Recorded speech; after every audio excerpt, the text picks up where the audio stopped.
My worldview is the only thing which has a justification for epistemology and ontology. Hello. So let me start with saying I am not an expert, but I did my homework on these specific things, and I am here to share with the class. We will go over words like axiom, epistemology, harm principle, moral relativism, ontology, syllogism, utilitarianism, and how all of these words have been misused by a bunch of these like red pill orthobros, including Andrew Wilson, JimBob, Dyer. Those are the top 3 that I'm aware of that are like the biggest ones in like the whole Crucible Cult kind of domain. So those are the ones that I've been focusing on, and those people tend to throw out these words the most. Most of the time in debates they're having, when they toss these words in, they're not necessary. Like, you could get away with saying the same thing in a much simpler way with much simpler words and actually get your point across. Basically, these are meant to obfuscate. So if an opponent is like, oh, well, I'm going to ask you a question about this, I'm going to make a point about this, and they're like, are you talking about the harm principle? And then the opponent is like defending something that they did not intend to defend in the first place.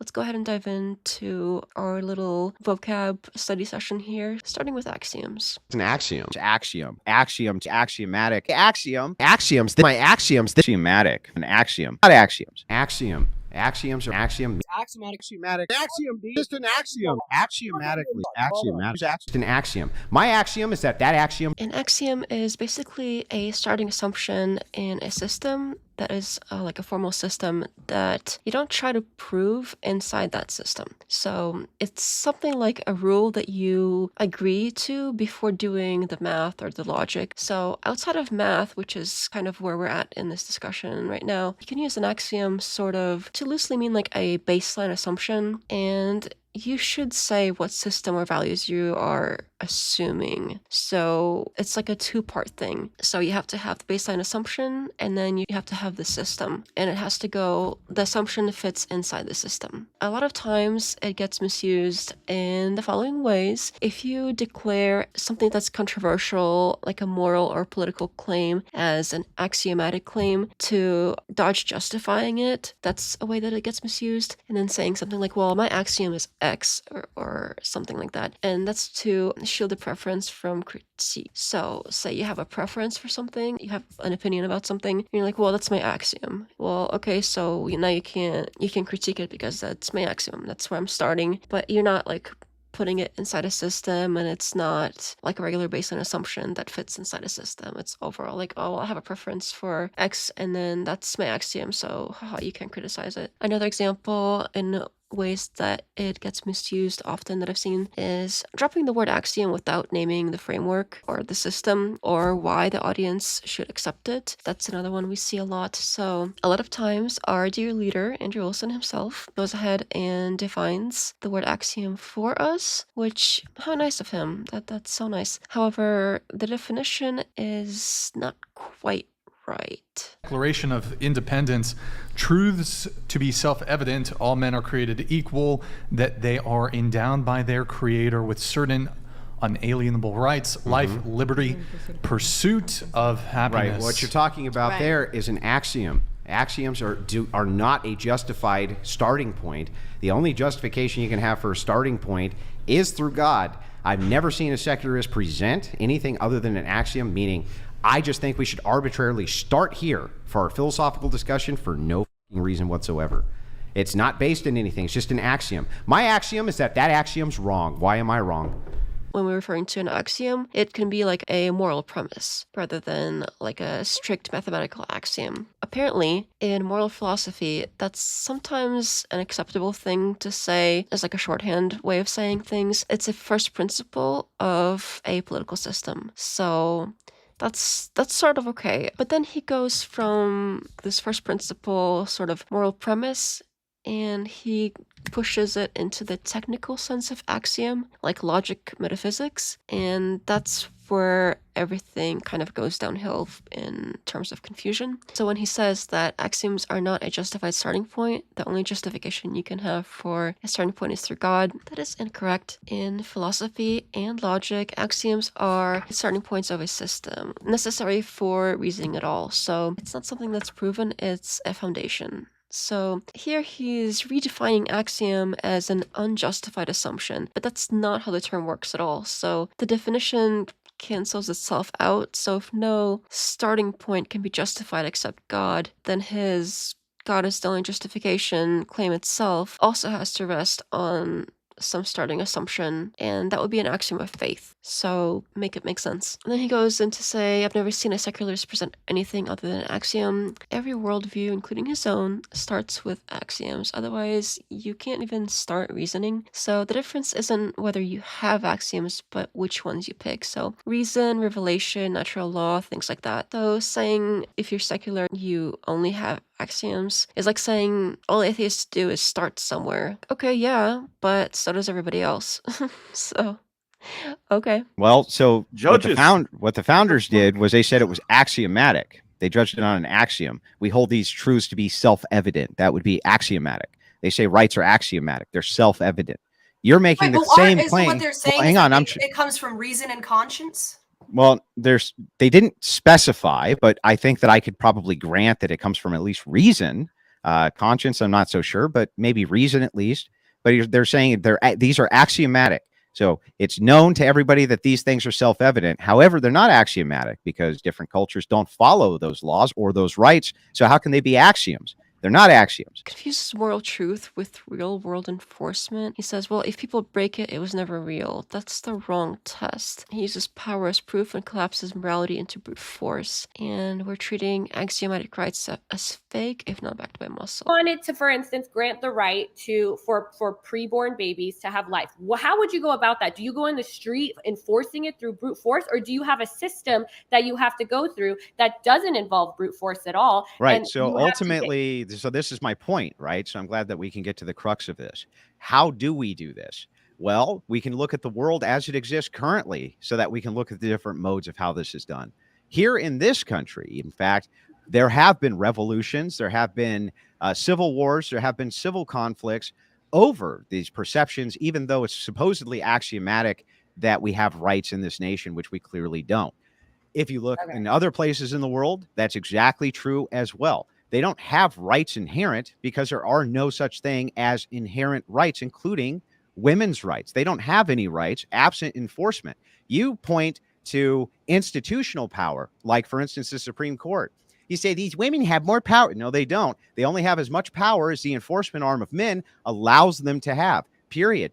And they'll never have anything external to that. They can't. It's impossible. Again, He's saying if rights were truly self-evident, everybody would already have them, which is a bit like saying, well, if geometry axioms were true, then all buildings would automatically be perfect squares. He's mixing the idea of something that's a starting point in a moral way with a social outcome. It's true that axiomatic rights is language used in the US founding philosophy. We hold these truths to be self-evident, but it's false to claim that, well, the failure to enforce those rights prove that they don't exist as a concept. That's like saying, well, murder laws aren't real because murders happen. He's avoiding that enforcement question entirely and shifting to a metaphysical claim, well, rights aren't real without power. That's dodging the question entirely and sounding all profound and fancy at the same time. It's gatekeeping vocabulary, like, oh, well, if you don't know what axiom is, I can get away with sounding all fancy and confusing the whole issue and also not even using it right. So it makes it sound like he's all this deep philosopher while in fact skipping the question that she's asking entirely about policy and enforcement of something. So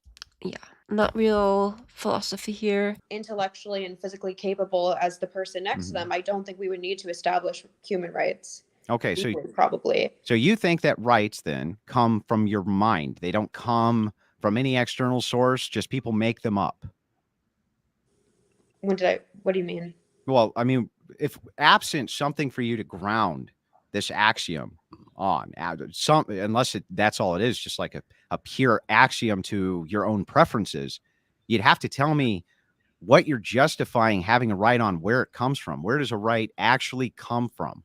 So this is implying that Afara's belief in rights isn't grounded in some foundation. It's just an axiom, a self-declared starting point based on preference rather than justification. As we've learned, that's not what an axiom is. Here, he's using it to mean an arbitrary belief or personal assumption, but that's a weaker more casual sense of the word that doesn't really make sense in this case. He's using axiom rhetorically, accusing her of having a basis assumption, but he never defines the logical system in which her claim would be an axiom. He's using this fancy sounding axiom word to make this whole, oh, well, you're just assuming accusation sound deeper than it actually is. Simpler phrasing that he could have used would be, we know how they love their justs and whatnot. So if that's just an assumption you're making, you should justify it, is something you could have said. Or if your belief in rights is just personal preference, where does it come from? So something like that would have kept the focus on the argument about foundations for rights. So this is like a subtle status move by saying, oh, axiom. He implies that her worldview doesn't have philosophical depth like he does, without addressing the whole rights thing. Epistemology. Epistemology. Logical Epistemology. Epistemology. Epistemology. Epistemology. Epistemology. Epistemology. Epistemological. Epistemology. Epistemology. Epistemology is the study of how we know things. It's basically standards for evidence, justification, and reliability. It's asking what counts as a good reason to believe something. Debate, it's useful only if you actually spell out your test for knowledge. So, our favorite debaters often misuse it in the following ways. Name dropping your epistemology as like a status flex of, oh, well, I know the word epistemology and I'm fancy, without stating any criteria. Like we've just mentioned, standards of evidence, justification, reliability. And you need to spell out your test for knowledge for this to mean anything. So they often pivot to the word when pressed for receipts instead of giving the receipts. Asking you, where do rights come from for you? Because I'm saying, God. I think rights. What? I think that well, as far as innate human rights, the way that you perceive them, we don't perceive them the same way. But I would say that I ground all of my epistemology and ontology on my faith. So all the things that I think are informed by faith. We got a little double whammy here with ontology as well. We'll get to that word as well. That's another favorite. Here he's sort of dropping epistemology. It's not tying into a concrete method or evidence standard. He could have done without the word entirely. Doesn't really mean much at all here. He might as well say, oh, I base how I see the world and how I know things on my faith. That's a fine and like coherent personal belief statement. That's totally fine. But it's not an epistemological one in the strictest sense. So in philosophy, which is the realm that we're in here, to all of these fancy debaters using all these philosophy bro terms, epistemology isn't just what I believe or why I believe it. It's the theory of knowledge itself. So the rules or methods by which we decide something counts as knowledge. So a scientific epistemology says we know by observation, testing, and falsification. A rationalist epistemology says we know by reason alone. A faith-based epistemology could be valid if it's developed as a system. So like revelation is a valid source of knowledge. Reason confirms faith but can't replace it. Things like that. So none of that was listed or mentioned at all and developed in any way. So we can only guess here. The only thing he does is asserts, I ground all my epistemology in faith, and moves on. There's no criteria for truth, no method, no explanation of how faith functions as knowledge, and he's using epistemology as another way of saying belief system. He could just say belief system and move on and not misused the term and purposely obfuscated what he's saying. So we're missing any mechanism or standard of justification. So what philosophers mean by how we know, without that, this whole I ground my epistemology in faith, it's circular. He's saying, I know because I believe. Okay, you can say that, but that's not epistemology. And it's not because faith can't be epistemic, but because he's not describing an epistemology. He's name-dropping the term, just like most of these terms, to make faith sound like a framework. So he's saying something like, my way of knowing comes from faith. That would be clear and fine, but by saying, I ground my epistemology on faith, he is dressing up this personal conviction in academic language, but he's not supplying the method that makes it epistemology. So all the things that I think are informed by faith and would be informed by God. But from your perspective, your secular perspective, you're just saying that rights are just something that people made up one day. And then you say, but enforcement isn't necessary, which is really bizarre and makes no sense. And I'm trying to get you to square it. Necessary. I said enforcement is crucial to rights. Then rights come from men. If enforcement is crucial to them, men are the enforcers of those rights, not women. So therefore, you're Like basically I said, begging them rights for don't rights. Then he goes on to conflate regarding the rights thing, the whole enforcement and creation or source of rights. But I have a whole playlist for that. So They would look, and what they would determine, right, to some high probability and low margin of error, they would actually do the act of reproduction and determine whether someone was flawed and couldn't do it, and they were the correct sex to try that with, or it would work. And so, You know in what? fact, hold on. In fact, the past, they actually have a better mechanism and epistemology than you, because they're actually actively practicing the determining through practice, through proper science. here, JimBob is saying that people in the past understood truth better because they tested things in real life instead of just talking about them. Sure, that's fine as an idea.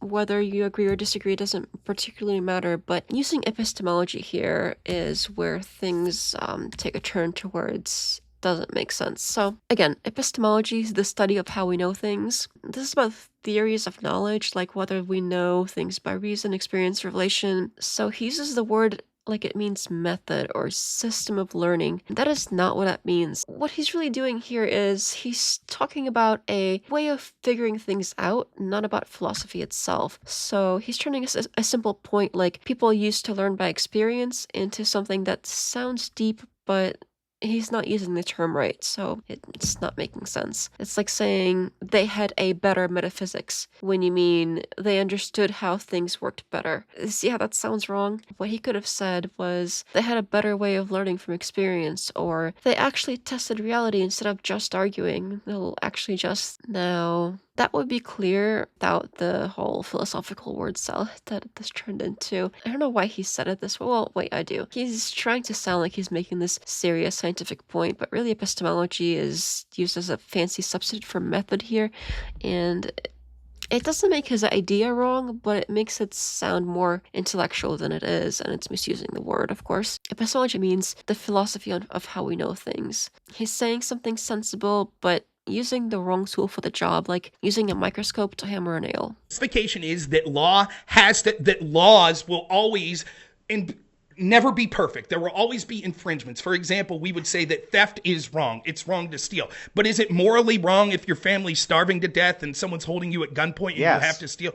Right? Well, you could say that, but the nature of the law is we have to say that it's illegal. I wouldn't say that that's morally wrong. I would say that it's okay to steal an apple to feed someone who's starving to death. Here's the problem with your entire epistemology with this, right? Is that you can say it's both. You can say, look, it is still wrong that he stole, even though we can still grant a huge amount of leniency to it because we can understand the circumstances in which he stole, but it's still a moral wrong.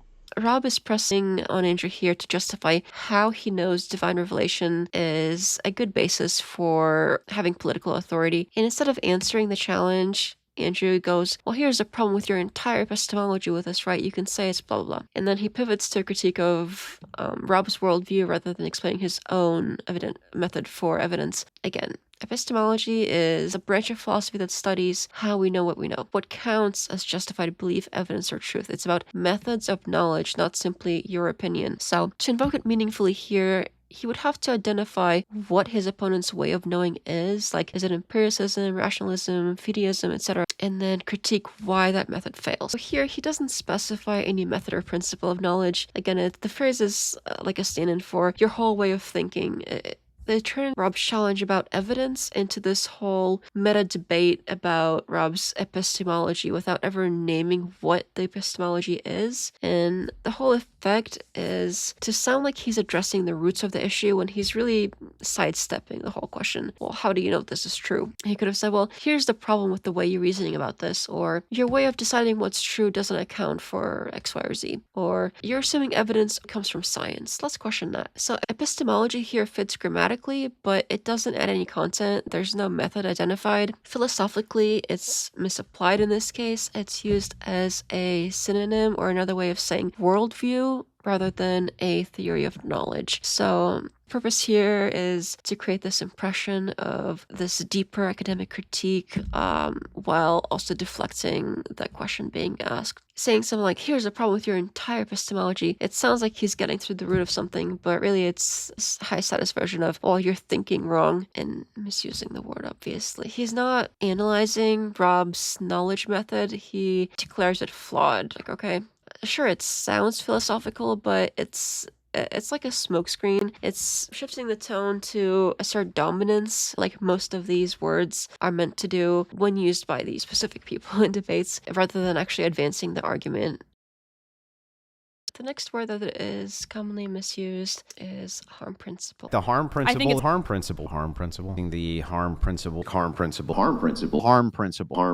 From John Stuart Mill, power over someone is only justified to prevent harm to others. Harm here is more than bruises. It can include fraud, coercion, rights violations, and real externalities. So applying it means arguing the concrete harms in the case. Often it's misused to physical harm only and dismissing everything else, or using it as kind of like a slogan, no harm principle here, without addressing actual impacts, or using it to avoid the messy work of specifying who is harmed and how, which you need here. What would the actual justification be other than they don't like it? There's a moral argument that it causes harm to people. And people don't like being harmed. And the reason that the harm principle is immoral is because people don't like it. I think it's bad for society. Why? I think it erodes trust. And why is that bad? Because it harms? Why is eroding trust? Do you think eroding trust is good? No, you think a low but I trust don't have the society harm is good? principle. That's your principle. Why is harm? If it's harm, everything which is harm just means thing I don't like, right? No, that's not true. I think you can Okay, object. well then give me a form of harm people like. BDSM. Though then that you wouldn't consider that harm within the harm principle, would you? I mean, I don't know. I'm not the one saying I have the harm principle. Well, then why do you keep appealing to it as your moral standard for when something's bad? This conversation happens when they're talking about why racism is morally wrong. She appeals to harm and social decay, but Andrew presses her to define her moral foundation here. Coined by John Stuart Mill, the harm principle, it says, the only purpose for which power can be rightfully exercised over any member of a civilized community against his will is to prevent harm to others. It is a political principle, it is not a complete moral system, and it's about limiting state coercion, not defining all morality. So it doesn't say everything harmful is bad, it says only reason to restrict liberty that is justified is harm to others. When she says she doesn't even have the harm principle, he keeps pressing as if she does. So he basically assigned her something she didn't bring up and they made her defend it when she didn't particularly want to or need to. This is another example of this philosophical gatekeeping where he's forcing the conversation into this narrow academic frame and making the opponent look uneducated or inconsistent in the beliefs. And he turns an everyday word into a technical claim in order to put her into a corner. This harm principle doesn't even fit her point. She's talking about social ethics like trust and fairness, not state limits on liberty, which is what the harm principle is about. So instead of engaging her claim, which would be racism erodes trust and well-being, he's challenging the vocabulary that he assigned her in the first place. So it's creating this diversion into semantics rather than actually rebutting her point. It's a major deflection.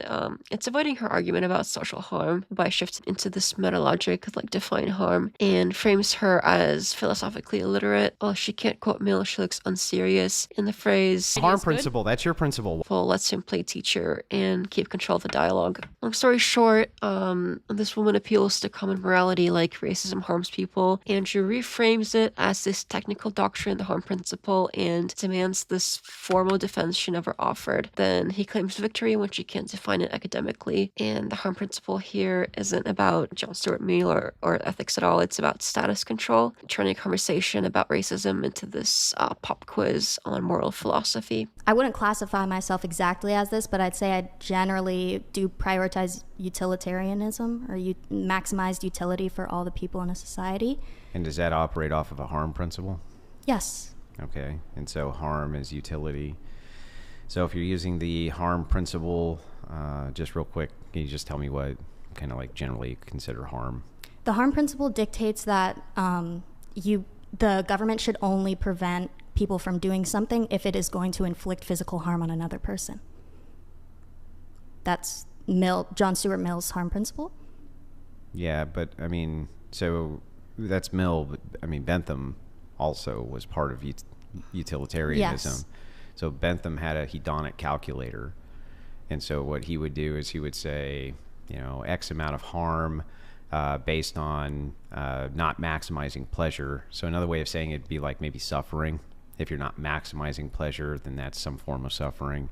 So I just want to get, the specifics down. Yeah, but I wouldn't, you're pointing me towards hedonism, right? Kind of, sort of. I wouldn't say that I prescribe particularly to Bentham's idea of the harm principle. Okay. It's more so just Mill's. And I wouldn't even say I fully agree with the harm principle being used as the only backing for laws. But okay. I think as it stands today, that's like generally accepted, especially in the American conception of rights. Harm? Yeah, harm principle, I think, leads a lot of it. Okay, and so you're specifically talking about governing, and you're saying from this perspective, government can only do things which stop physical harm from being perpetrated on somebody else. No, I didn't say that. They can do a lot of other things. I was saying usually when it comes to conceptualizing laws, rights, liberties, etc., whatever you want to call them, it's on the basis not of how much you're helping someone. It's on the basis of whether or not you're going to harm someone physically. And if your action can harm someone physically, then it will be, they'll enforce the law upon you. The hedonic calculator. I've looked into this, and apparently it's actually hedonic calculus. The opponent says that she generally leans utilitarian, and when pressed acknowledges Mill's harm principle as a common baseline for laws and rights, not their only rule and not a full moral theory for everything. In fact, she pushed back when Andrew brought up Bentham's hedonic calculator. So here he misstates the harm principle and just says that the harm principle is immoral because people don't like it. That is not what the harm principle is. It's not do what people like. Mill's harm principle is a limit on state power. So the state should restrict people only to prevent harm to others. It's not a popularity contest. And he brings up Bentham's hedonic calculator, which again, it's supposed to be hedonic calculus, not like a calculator, which is basically pleasure versus pain math, to suggest that she means that harm equals not maximizing pleasure. She explicitly says that she's not taking Bentham's line and she's closer to Mill, and even then she doesn't want harm to be the only basis for law. And he narrows harm to only physical harm and then attacks that. So here he's pulling in Bentham after she disowned Bentham.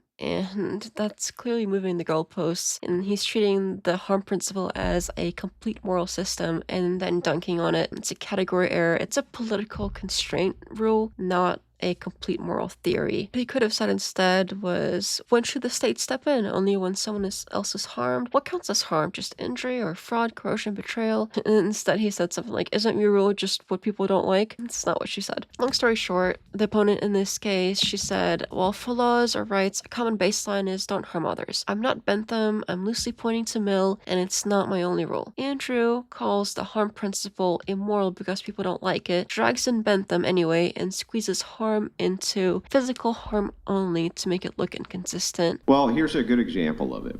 Let's take a principle that you're talking about here, which is a harm principle based around safety. If you were to say, for instance, so I'm an Orthodox Christian, if you were to say that, Andrew, it causes great harm for you to not use a person's gendered pronouns.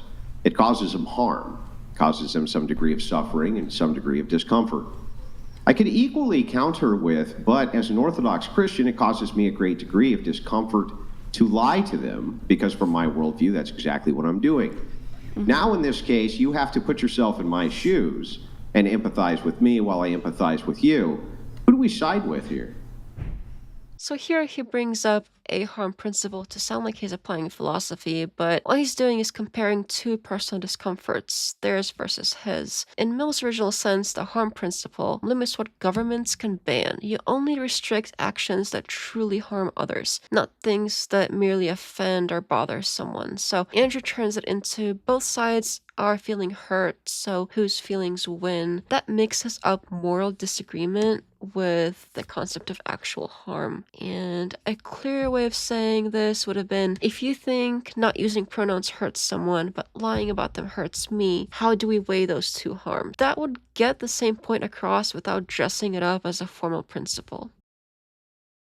You're a moral relativist, likely moral relativists. So they never claim that they're moral relativists. They always end up being moral relativists. They're moral relativists. Moral relativists. Total moral relativism. Just moral relativism. Moral relativism says that moral truth depends on a frame, like culture, individual standards, or similar things. So it's not automatically anything goes. Versions still allow criticism within a frame or by negotiated norms. So to claim someone is a relativist, you should show that their standard actually varies by frame. It's misused by our favorite debaters, often slapping moral relativism on an opponent as this gotcha instead of engaging their stated standard. And another way is equating relativism with chaos and ignoring when the opponent explicitly appeals to an objective or cross-framed criteria. So when you say something like, I disagree with you, this is not true, this is true,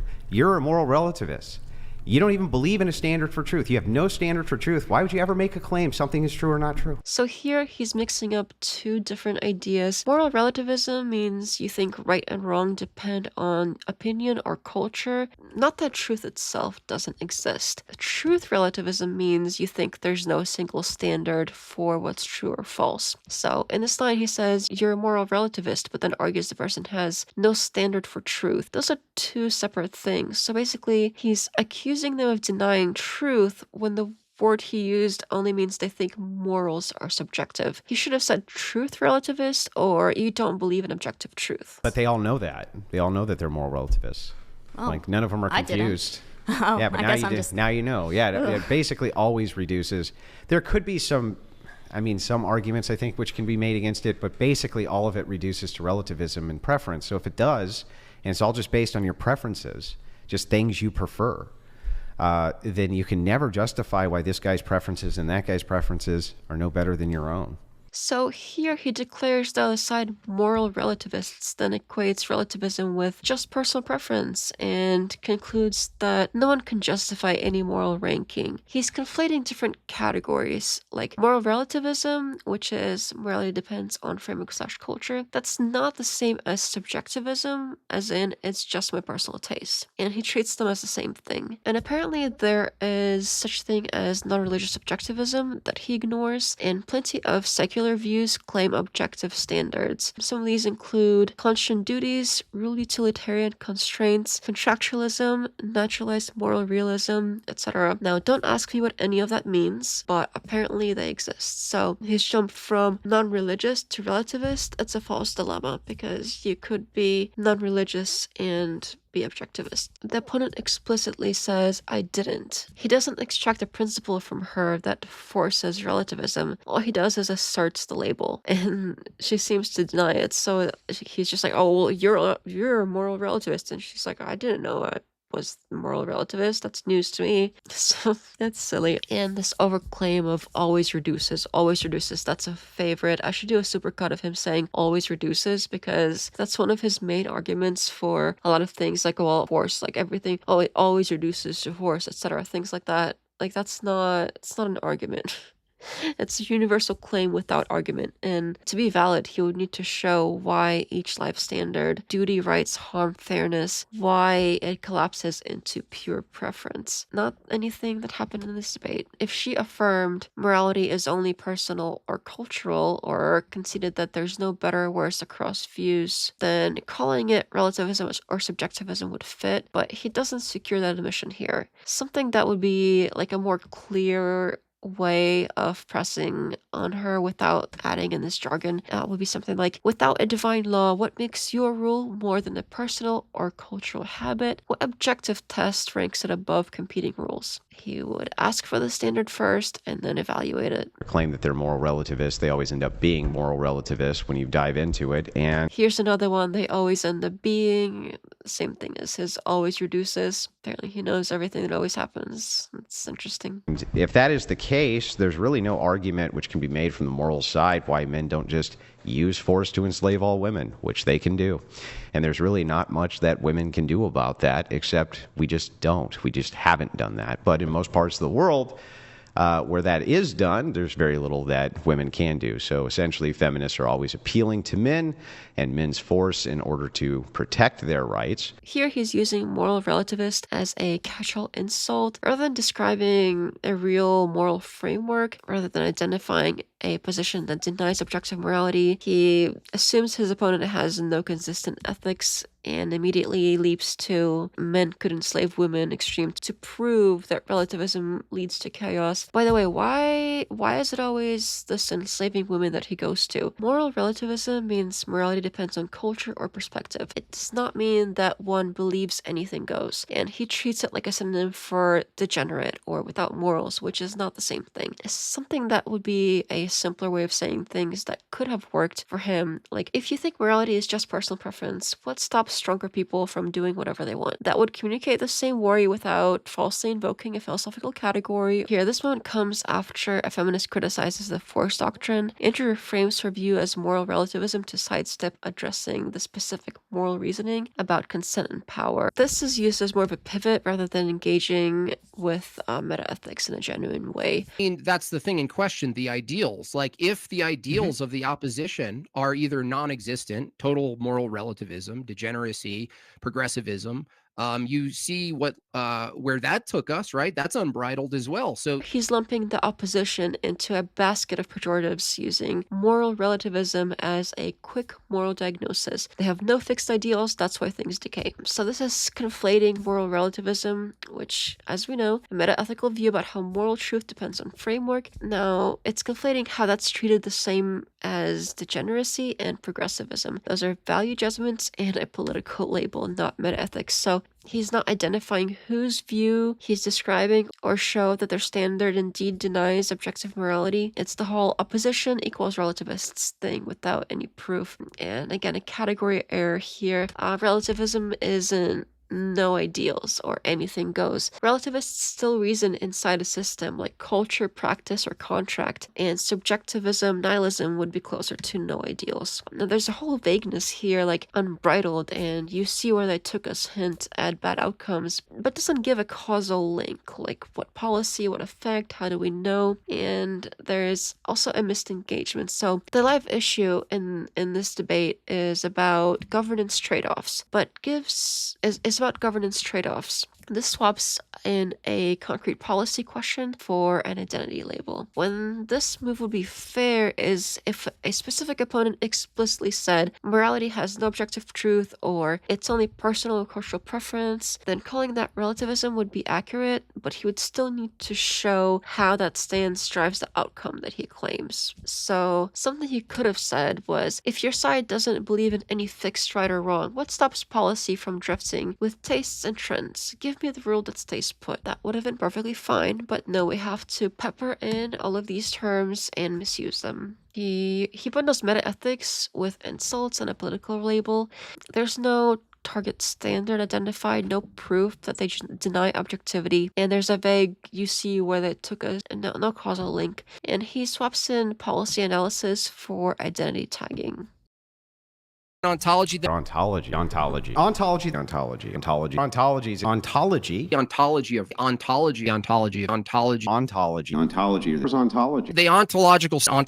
Ontology. Promised we'd come back to it, and here we are. Ontology is about what exists and what categories things belong to. It asks, what is it? And what kinds of things are there? When relevant, you define the categories and the inclusion criteria. Often gets misused by saying the ontology of X or Y or whatever, with no definition or criterion, swapping the word in where definition or category would be clear, or using it to sound deep while sliding past the actual classification dispute. The thing that's really interesting about this is how do men abandon what makes them masculine and the part of their ontology, which is so key to their ontology, which is force itself. So what he's trying to do here is he's going on his whole force defines masculinity thing, and he wants to elevate that claim from biology or sociology to something metaphysical. Roughly, he's saying something like men's essence, their very being is force. So when they lose that, they lose their nature. So that's the intention here, to sound like he's describing a deep law of being. Why this breaks down in the phrasing here is, philosophically speaking, ontology means the study of being or the set of what exists. It's not a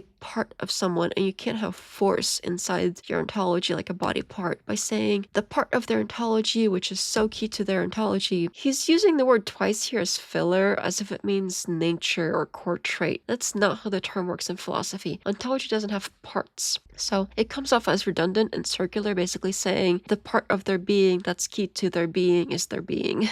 It feels profound with all those ontology peppered in there, but it doesn't communicate anything new. It's basically nonsense. Something he could have said. What's fascinating is how men abandon what makes them masculine, the drive towards strength and assertiveness that's central to their nature. That would have conveyed the point clearly without the whole philosophical padding that he's trying to do here. So his reasoning is kind of partly sound. He's arguing that force is essential to masculinity, so losing it equals self-betrayal. That is consistent within his worldview, but it doesn't require ontology at all. The term is mainly there to be like, oh, I'm so deep, and sort of like a flourish rhetorically. It's not something that's necessary there for the concept. Now, accuracy-wise, it is misused. It treats ontology like a physical trait rather than a category of being, and the purpose here is to make a gender claim sound metaphysical and authoritative. Now, he could have used the word essence instead to make more sense, but the word essence is not a synonym for ontology. Essence means what something is. It's the defining trait that makes a thing a thing. So the essence of a chair is that it's an object meant for sitting. The essence of water is that it's, the H2O, liquid, transparent, drinkable. If you're talking about people, someone might say the essence of a man or a woman is courage, nurturing, etc. Essence is about what kind of thing something is and what makes it distinct. Now, ontology, on the other hand, it's not about what something is, it's about what kinds of things exist at all, or what counts as real. It's a map of being, not a list of traits. An ontologist asks things like, do numbers exist in reality or only in our minds? Do moral facts exist? Are souls real things or descriptions of behavior? What kinds of things exist? Physical, mental, spiritual, conceptual. Ontology is like a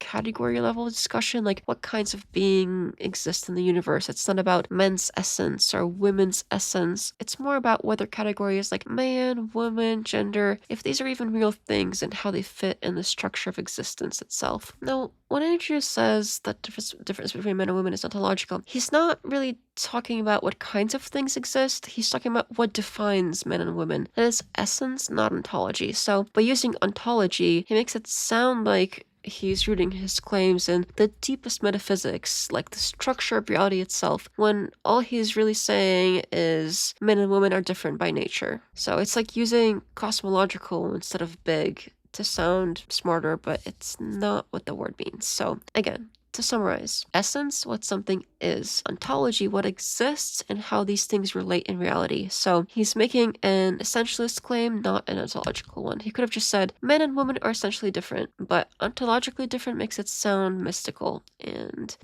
that's why it kind of sticks out and be like, oh, it's been saying there. The thing is that can you agree with me that many people, especially in the course of discourse or debate, they often use obfuscation tactics in order to go into bloviating, lengthy explanations about things which are actually tangential to the question which is being asked. Right now, we're just establishing a baseline for what ontology even is. And if ontology is natural, and if it is the case that ontology is natural by your definition, these cycles, which are also natural, or at least appealing to nature by their very nature of saying cycle, is saying that men's ontology is designed to be deteriorated. It's designed to deteriorate, right? That's what it's designed to do inside of these cycles. So I'm not sure how you could make the set piece of displacing what is ontologically a man with the idea which is ontologically man is designed to decay, and therefore this is an inevitability, and then claim that they're going outside of that ontology. That's what I need reconciled. Now, what's going on here is that Andrew takes this term ontology and over-applies it. He turns it from the study of being into kind of something that one can enter or exit, like a biological program, and he makes it literal, like stepping out of ontology. Ontology is natural, part of their ontology. That's not how philosophers use the word. Ontology isn't a habitat. It's not code. It's the category structure itself. So this is confusing levels of description. Ontology describes what exists or what being means. It's not what a person does or violates. When he says men step out of their ontology, he's treating ontology like a biological purpose. He's also using it as this debate anchor to sound all fancy. Okay, so are you clear on the whole the necessary entropy of materiality, that we live in a fallen age, essentially, that we cannot expect the ideal to be perfectly reflected, especially in this age? Totally agreed. But that would also be an ontological claim. Right? Sure. So if these are all ontological claims, you have to remember that what you're claiming here is men are stepping out of their ontology. This is the problem with the argument. When you say men are stepping out of their ontology, it means they were not meant for this under their state of being. The contradiction is when you say that, well, part of their ontology is to step out of this through the degradation, which is part of ontology itself. That's the part that is bizarre to me, that I don't understand. Okay. I will try to explain in a way that you do understand, and if you still don't, we will try again. Okay. So you accept the state of the entropy, the decline. So how do you get a new golden age? The Kali Yuga is what we are said to live in. It's an age when Shiva, the masculine principle, is asleep. The Shakti, the feminine reign, she's dancing uncontrolled. How do we get to a new golden age? Well, the doctrines generally tell us that this requires a violent reaction of the masculine principle against itself to reestablish order. And so, while it may be a natural process for men collectively to decline in this way, as it is for everything in materiality, on an individual level, men can still make the choice to reclaim that within themselves. You don't have to fix all of society, you just need to fix yourself and pull others into your orbit. Now, if men did this on a collective scale, we'd be in a much better position. We would be living in the Kali Yuga. But as a general rule, this is circular, though. Like, so because you're making so what you're doing is making an ontological claim within an ontological claim. You're saying, look, the very ontology of men, the very being of men. Speculated by me. I don't claim any ownership. Well, it is for the purpose of the debate. It's just for the purpose of the debate. I'm not saying that these are all your original ideas. I'm just saying speculated by you, at least for the purpose of the debate. Is that fair to say? Sure. Not that you own every idea that's ever been, before, or me, right? Many people have referenced force doctrine long before I ever got to it, or at least, I just gave it a name and a place. But the thing is I guess what I'm alluding to is the circularity here, which is so bothersome to me, is the idea that when you talk about the degradation itself of men, you're also saying that's part of their nature, but it's also part of their nature to reject it, right? Okay, that's totally fair. It's part of their nature. They can reject it, or they cannot reject it, or whatever. Like, so because you're making so what you're doing is you're making an ontological claim within an ontological claim. You're saying, look, the very ontology of men, the very being of men is speculated by you to be degrading in its very nature. What he could have said instead that would have made sense. If it's natural for men to drift from their nature, you can't call that unnatural. There's no need for ontology at all. Now, the argument itself is fair, that the opponent's claim is self-contradictory, falling away is built into the design, but because he keeps repeating ontology as if it were a physical trait, he buries what could be a decent point into this philosophy bro jargon that's incorrect. He treats ontology like a mutable property rather than a category. Oh, I want to talk about gender. Let's see. I was going to ask you what the basis of your distinction between the fundamental differences of men and women are besides physicality. You mean besides biological? Yeah. They're ontological. Biological. Yeah, besides biological. So you said besides physicality, right? Yes. So so I would appeal to ontology and say there's an ontological distinction between men and women and a biological distinction between men and women. Can you describe that ontological distinction? Yeah, so ontology is just like being, right? It's just the state of being. What is being? What is, that? And I would say that especially when you're looking at reproduction, and when you're looking at the different ways that women behave, regardless of the societies in which they're in, that there is definitely a thing which makes a woman distinctly from a man. So they're not interchangeable widgets, in other words. That's how I would view it. Here he's claiming that men and women differ both biologically and ontologically. So he also never defines what this ontological distinction actually is. So it sounds all profound, but it's technically very sloppy because ontology, again, is referring to being itself. It's not personality or gender nature. He still hasn't shown what really the difference in being is. I'm saying, oh, what is being? What do you know what that? What is that? This is philosophical deflection. He's asking what being is instead of answering manufacturing. He's grounding his argument in reproduction and behavioral tendencies, which will be biological and social evidence. These aren't ontological ones. What he's really trying to say here is he wants a claim beyond biology that men and women differ in their very nature, not just bodies or roles. But it slips where he says ontological about being itself, but the proof he gives is reproduction and behavior, which is biology and sociology. Here he's claiming metaphysics. Now, ontology is the study of what exists or the kind of being broadly. He's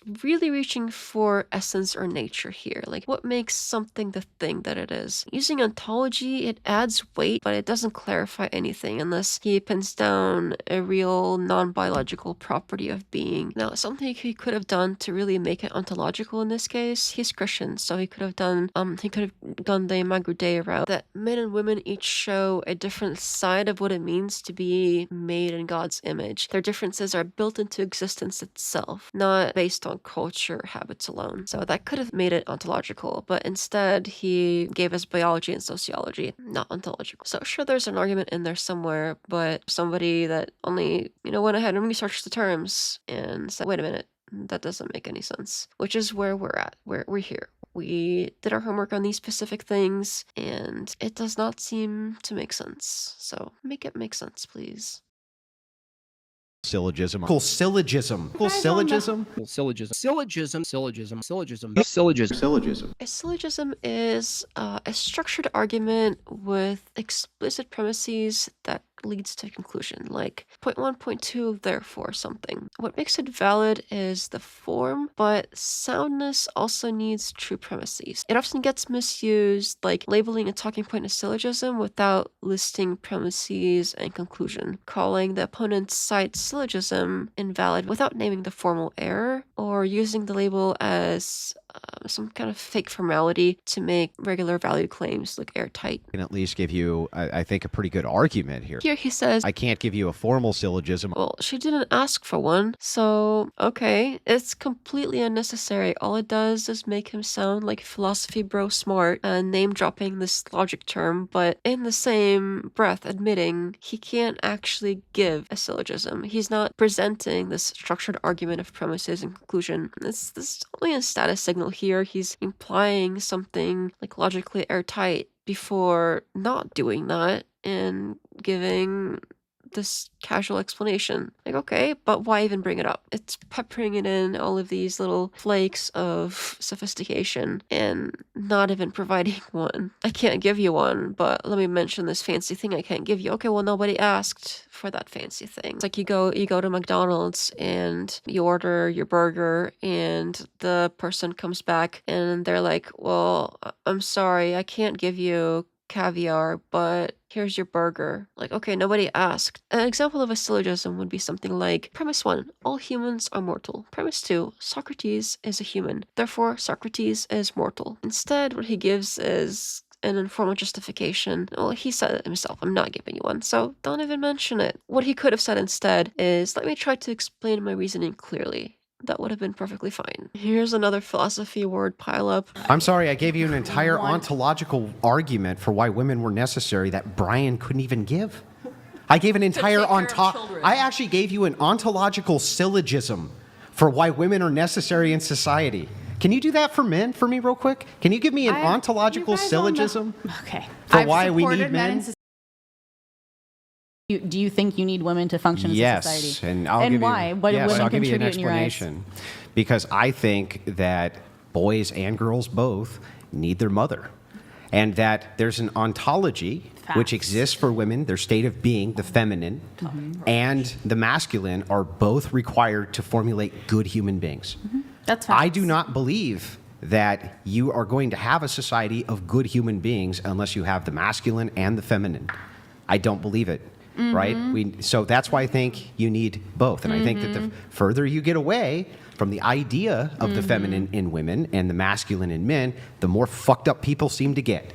So that's why I think we need women absent reproduction. But to answer to your reproduction argument, if all it was reproduction, and that was the highest value of women, what the fuck would be wrong with that? He's saying that women are needed not only to have children, but because the feminine itself is vital for forming good people. Society needs both masculine and feminine traits to stay balanced. When people move away from those traditional roles, society gets worse. That is a belief statement, not a logical proof. This is not a syllogism. A syllogism must have clear premises leading to a forced conclusion. It's not a syllogism. It's an ontological. Now, as we know, ontology means the study of being, what exists and what kind of thing something is. Andrew's talk is about behavior and social outcomes, not about existence itself. So he's describing what feminine and masculine do, not in what way they are at a metaphysical level. So this is psychological or sociological, not ontological. And on top of all of that, ontological syllogism apparently isn't a real thing. That phrase doesn't exist in philosophy. You can have an ontological argument, like the argument for God's existence, or a syllogism, deductive structure that we just talked about, but not both in one phrase. It sounds academic, but means nothing technical. It's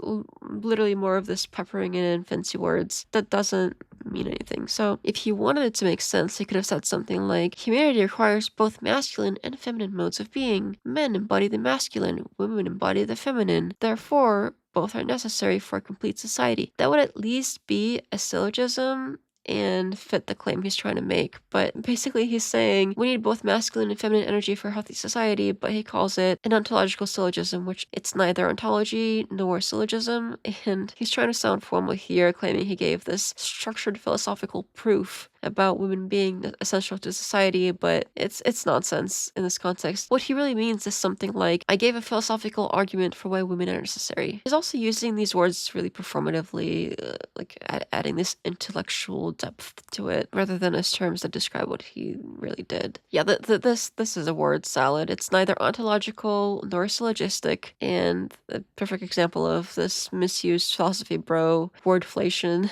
Doesn't provide any clarity, uses the words for pure clout, and incorrectly at that. How many times can you tell me what I think I said and what I think I mean? Hear him out. Just going to show you. Keep saying that, though. Okay, stop. So- just go ahead, Andrew.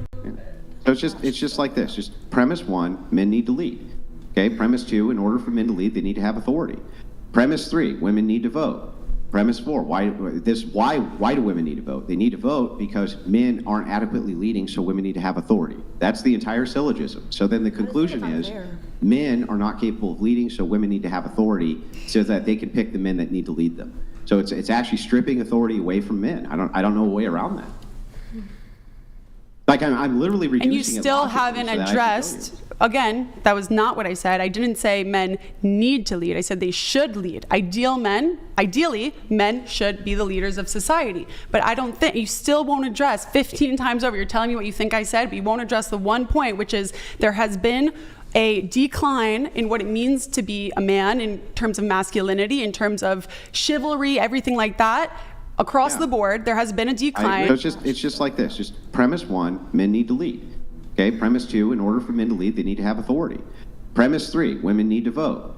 Premise four, why do women need to vote? They need to vote because men aren't adequately leading, so women need to have authority. That's the entire syllogism. So then the conclusion is men are not capable of leading, so women need to have authority so that they can pick the men that need to lead them. So it's actually stripping authority away from men. I don't know a way around that. Okay. That is not a syllogism, even though it's written to sound like one. Here's why. A real syllogism has to logically follow. It must have clear connected premises to force a conclusion. Like, all mammals are warm-blooded, whales are mammals, therefore whales are warm-blooded. Conclusion by necessity. It has to be a forced conclusion. And what he's got here is his premises don't connect. What he calls premise 1 through 4 are a mix of claims and opinions, not parts of a single argument. Like, men need to lead, that's a value claim, not a logical premise. Or sure, plausible, but that assumes that leadership equals authority. And another one here, women need to vote. That's suddenly switching the topic from men's leadership to women's political rights. Again, not connected. Women need to vote because men aren't adequately leading. That's introducing this psychological or social cause. There's no logical connection there. So it's four disconnected assertions, and there's no chain here being formed. The conclusion doesn't actually follow here. So men are not capable of leading, so women need to have authority so that they can pick the men that need to lead them. That conclusion doesn't follow the earlier claims. Even if the premises were true, nothing logically proves men can't lead. It says women vote because men aren't leading well right now. It is not the same thing. He's trying to show what he sees as contradiction in feminist logic. Giving women political power undermines men's role as leaders, but dressing it up in this premise conclusion language to make it sound like he formally reasoned it out, it's commentary. It's not syllogism. You can see the frustration because she's saying, how many times can you tell me what I think I said, etc. Because Andrew keeps rephrasing her points instead of engaging them. And here with this fake syllogism, he cuts in with this whole, oh, it's just like this, and starts putting her words into this fake syllogism. He's trying to also gatekeep here because it's like, oh, let me put this through this formal syllogism, and I'm so logical here, and all this is doing is trying to confuse her instead of dealing with her argument. This is very, very clearly gatekeeping as well as, well, misusing the term. He's taking control of her language by turning it into his own syllogism. He defines the terms, the conclusion himself, and he's presenting it as if he's just being clear, logical, but really he's shifting roles. She's now the one who must defend the fake version of her claim. It sounds academic, but it cuts her out of her own argument, and her pushback is showing that, like, oh, that's not what I said. I said men should lead ideally. What she's trying to do here is put this discussion back to what her point really is, the decline of masculinity, while what he's doing is he's still acting as if his syllogism is what her belief is, regardless of what you think of the topics they're debating and your opinion on them.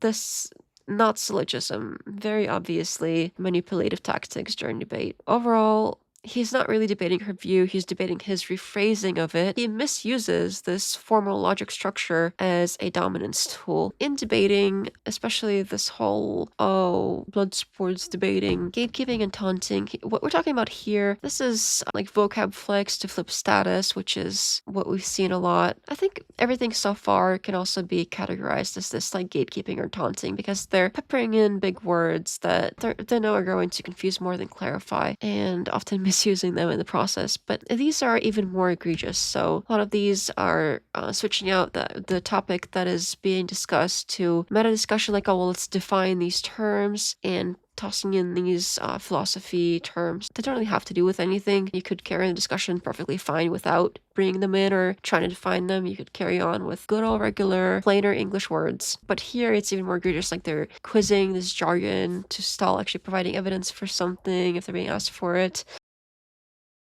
Like we've seen with the previous examples, well, the whole video so far, sounding deep and avoiding the substance of whatever is being discussed, and switching over to this whole, oh, let me sound deep while deflecting from the real argument. So gatekeeping is when a debater uses a vocabulary, authority, or formality not to advance the point, but to control access to the discussion. So instead of proving ideas, they prove you're not qualified to talk about them. It usually comes packaged with sudden jumps to meta-level questions. What's your epistemology? Jargon quizzes that demand definitions mid-flow. Status plays that imply you're uneducated or unserious. Tone shifts from debate partner to teacher grading a paper. There's a lot of this, like, let me teach you something, you're the student now, sort of dominance plays. The core trick here is to change the subject from the claim itself to your right to speak about it in general. There's two main types that you'll see. We'll kind of combine them together as a few examples at the end because I don't want to make this video too long, but you'll see philosophy gatekeeping, dropping big words like ontology, axiom, epistemology as entry tests. We've seen that throughout the video as well. And then this pedagogical taunting, which would be pretending to help you learn while talking down and stalling the argument. Key giveaways, the debate stops progressing, turns into this lesson addition. The gatekeeper defines both your positions and the grading rubric, and the complex terms show up with no functional purpose. It's just props for dominance. Well, here's what's bad about relativism and its reduction.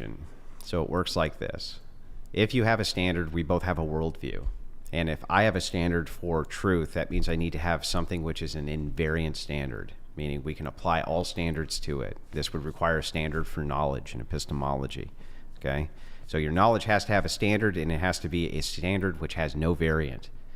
This is how we know if a thing is true or false. Would you agree with me that the laws of logic which are required for us to have this debate are objectively true. This one drops epistemology to imply that the other person lacks a basic knowledge standard class. They're switching from moral relativism here to logical objectivity, treating truth as one thing that covers moral truth and logical truth, but they're different categories. There's fancy filler here, words like invariant standard, standard for knowledge, epistemology. That means unchanging rule for knowing things. There's this whole academic sounding vibe going on, but there's no new ideas added. Mostly this is to make the opponent look confused. And there's a hidden jump here. He proves logic is objective, which no one denied, instead of proving morals are objective. As a result, it looks like he refuted relativism, but really he changed the topic. Long story short, he wins here by word substitution, not argument. This is what would be debated in any epistemology class when you make assertions. This is gatekeeping because, well, I mean, look at it. Epistemology class line, that's a pure you-need school dunk. Oh, I asked you, what do you believe Jesus came here Christ to promote? came to give us a church. He said so himself. Christ he said came to give us a church. The body yes. is the church. The body. The body is I'm the church. sorry, what now? The body. The body what? Is the church. So therefore, this is the church. So this is one of the clearest, most obvious examples of this gatekeeping via terminology and status play. Then he jumps straight to accusing her of a word concept fallacy and not having grounding epistemology. Church. You're making a word concept fallacy because you don't have any grounding epistemology. So you don't really understand what you're talking about. There's more sprinkled in here, obviously, so we'll cover it real quick. Apparently, word concept fallacy is mixing up a word with the thing it refers to. Like saying the word God exists, therefore God exists. That's a word concept fallacy. So confusing a label with the reality behind it. So here she says the body is the church, and he claims that she's doing a word concept fallacy, but she's not. She's quoting metaphor from scripture, the whole body of Christ, not claiming body and church are the same literal object. So he's misapplying a term, and he's trying to sound all smart about it. It's so cringe. Now, the other one here, grounding epistemology. Epistemology, again, is the theory of how we know things. We've covered that, how you justify something is true. But grounding is the foundation you base that on. So a Christian might say the truth is grounded in God's nature. A secularist might say truth is grounded in evidence and logic. So grounding epistemology means the basic reason you think your knowledge is reliable. Why his phrasing is off here, though, is saying you have no grounding epistemology. There's a redundancy here. Saying grounding is already part of having an epistemology, so it's like saying you have no foundation. It's also super pretentious. He's not actually asking what her grounding is. He's declaring she doesn't have one. It's a status flex here, not a real question. To recap real quick, word concept fallacy is confusing label with thing. Epistemology, how you know something is true. Grounding epistemology is the same thing but fancier wording for what's your foundation for knowing, and both phrases are used wrong and mostly for intimidation, not clarity. He's shifting the topic from what Jesus meant by church to whether she knows philosophy jargon. You've heard the term that we make up the body of the church. Ask you but something. a marriage, for instance, is a representation of Christ being the head of that church, and you being the body of the church. That's why the man is in the leadership role inside of that union. So if that's the case, then he must have embodied as a man for a reason. So what is your grounding epistemology? A better question would be, do you even know what epistemology means? Can you just start with that? Can you tell me what that means? Obviously not engaging her point at all. Putting it in as a barrier, like she has to do this before he'll even talk to her about anything and take her seriously. I will answer your questions when you answer this question. Just answer. What does epistemology mean? I'm not answering your question. You don't know what it means. I had a question for you. You have no idea what it even means. I need to understand the frame of mind that you're in, so I have to ask you some clarifying questions. But the word Do you is the agree? word. Yeah, if you don't know what epistemology means, it's not a shot against you. I'll tell you what it means. You just need to be honest and say, Andrew, I don't know what it means, and I'll just tell you. You just need to be honest and say, I don't want to answer your question, Desiree, because I'm happy it might to bring answer up every something that I don't want to deal I've with. been sitting here answering them. So can I ask you a question? Yeah, but first answer, do you know what epistemology means or not? No, real quick, if he did want to engage seriously, he could have said something like, I think when you say the body is the church, using a metaphor, Paul's metaphor for believers united in Christ. But Christ also founded an institutional church, so both uses exist. But he didn't. And here we are. So a lot of this proves that You can sound very educated and very sophisticated and smart and all kinds of things without saying much at all, and throwing a lot of these things in as filler. So